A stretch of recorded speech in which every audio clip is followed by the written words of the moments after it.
Breaking news, everybody. SNAP payments are being delayed in select states across the country. Millions of low-income Americans are expected to be cut from the program, and with inflation still affecting many people in states like New Jersey, they're passing a bill to prevent people from losing their benefits. Now, SNAP is the nation's most important anti-hunter program. It is providing essential food purchasing assistance for the low income. In accordance to budget and policy priorities, SNAP helped an average of 41 million Americans, all in 2021. But now some states are failing to pay recipients on time, while others may even be at risk of losing their checks. Because according to state public records, Georgia has failed to pay thousands of SNAP recipients, and approximately 60% or 46,000 applications were delayed in May.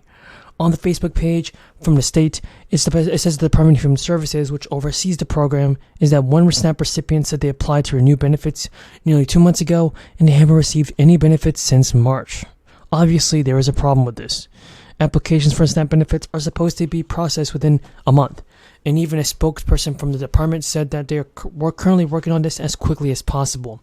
But they're having problems by being hampered by federal rules and requirements, which prevent them from streamlining the process. But still, there is no excuse.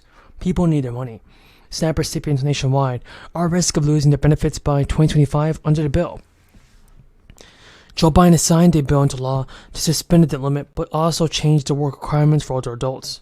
The new agreement will now expand work requirements for adults 50 to 54 years old, and currently SNAP dictates that adults 18 to 49 can only receive checks for 3 months out of every 3 years, unless they work at least 20 hours a week. Experts have said this puts 750,000 older adults ages 50 to 54 at risk of losing food assistance. Veterans and kids aiding out of foster care and homelessness are exempt from this new changes. These changes are expected to be in place until 2030, and there are new exemptions to the rule. Experts have said that SNAP governments in charge of administering SNAP can waive the work requirements for areas with high levels of unemployment. SNAP departments in Pennsylvania, for instance, New Jersey have already planned to apply for new waivers depending on what the USDA will allow. But the end of the public health emergency on May 11th has created several changes for Medicare beneficiaries. Whether Medicare will or will not cover a certain healthcare cost may now depend on whether you are in traditional Medicare or a private insurer of the Advantage plan. Now, the former president administration declared a public health emergency in January of 2020, but this May it has decided to end it. During the public health emergency, Medicare plans were not allowed to change or move members out of work network officiants. But those protections have ended, and people will once again either have to pay more or not have coverage depending on their Medicare Advantage plan. And the good news is that Medicare beneficiaries receiving telehealth will be able to do so through at least December 31st, 2024. Telehealth is largely unaffected by the end of the public health emergency because of a 2023 law extending the telehealth coverage until next year. But the lawmakers in the Congress have discussed this and are planning to cut Social Security and Medicare. Americans are not happy with that, and few Americans will be okay with that. Some politicians having suggested to shore up the programs. 80% say they oppose reducing the size of Social Security benefits, and 67% are raising against the monthly premiums for Medicare. What do you think is going to happen now, folks? Will Joe Biden get the job done in time for the fourth stimulus checks? I believe there is a chance that he can do it, folks, and he definitely should be sending out the stimulus payments by 2021. There you go, Mr. Secretary. Let me begin by saying I know there are millions of Americans in this country who feel disappointed and discouraged or even a little bit angry about the court's decision today on student debt. And I must admit I do too. Before I tell you the steps we're going to take and want to talk about I want to talk about what we've been able to achieve so far on student loan over the past few years. First, we made the largest increase in Pell Grants in over a decade, helping students from families who nearly all make less than $60,000 a year. Then we fixed the so-called, with the help of the department, Public Service Loan Forgiveness Program. So the borrowers who got into public service, such as school teachers, police officers, social workers, service members, they actually got the debt relief they were entitled to under the law. Before I came to office, only 7,000 people have benefited from that program. Today, over 600,000 borrowers have received relief from that program. And it's still available. So many more people can be helped. And I encourage you to apply if you haven't already. you're still eligible. Go to studentaid.gov. It matters. Third, my administration improved a program from the Obama-Biden administration on income-driven repayment plan. That's what it was referred to as. Back then, we set a limit. Student borrowers would pay no more than 10% of their disposable income to pay back their debt in any one time.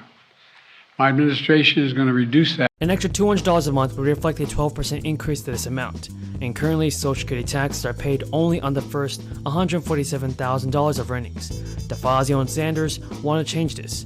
Their bill would apply the tax on any income of more than $250,000. A fact sheet on the proposed legislation stated that over 90% of households would not see their taxes go by 1 penny. One key thing to note about the bill is that it leaves a donut hole in place. Any income between $147 and $250,000 would not be subject to Social Security taxes.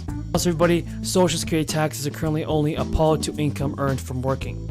However, the SSDI would extend the tax to investment and business income. The prospects for passage of major Social Security reform could even become more difficult after November elections, and political leaders will likely feel the pressure to bolster the federal program at some point, even if benefit increases are not in the mix. Everybody, the White House officials have put forward a new stimulus bill.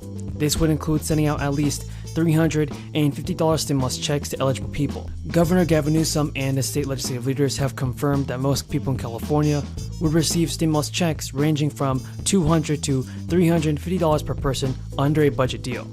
Tax refunds under the agreement's $17 billion inflation relief package is going to provide $350 to individuals making less than $75,000 per year.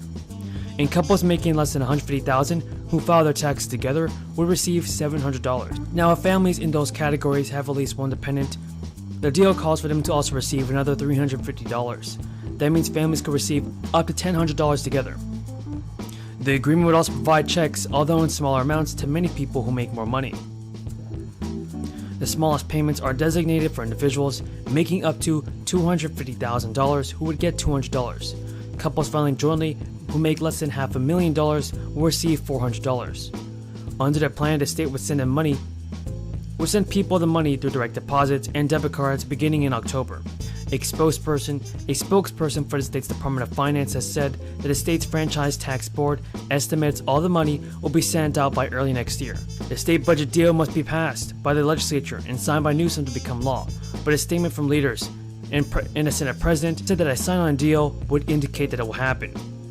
In addition to the tax refunds, the budget agreement will also spend the 23-cent sales tax on diesel for a year, starting October 1st. Under the agreement, the state would provide local governments the revenue that would have come from the diesel tax to avoid stalling local transportation projects. The agreement includes more money to help Californians pay their rent and utility bills.